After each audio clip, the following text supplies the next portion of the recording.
चलिए आज समझते हैं जीन पियाजे के सीखने के इस बेहद दिलचस्प सिद्धांत को।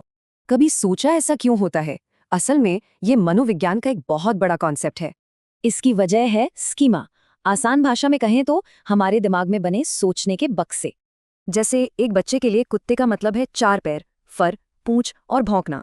यही स्कीमा हमें दुनिया को फटाफट समझने में मदद करते हैं।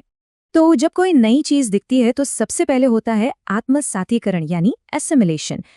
जैसे बच्चा घोड़े को भी कुत्ता कह सकता है क्योंकि वो उसके पुराने स्कीमा में फिट हो रहा है। और ध्यान देने वाली बात यह है कि इसमें पुराना स्कीमा बिल्कुल नहीं बदलता है।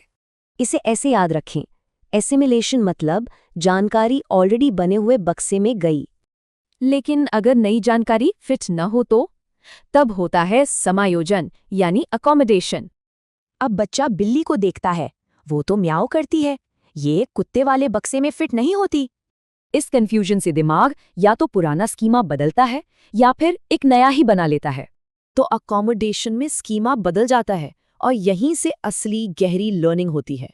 याद रखने की ट्रिक, अकोमोडेशन मतलब स्कीमा में एडजस्टमेंट होना।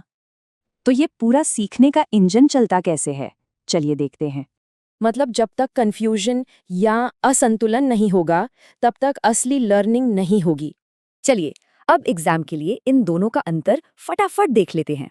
सीधे शब्दों में कहें तो एक सोच को बनाए रखता है और दूसरा उसे आगे बढ़ाता है। चलिए एक सवाल देखते हैं।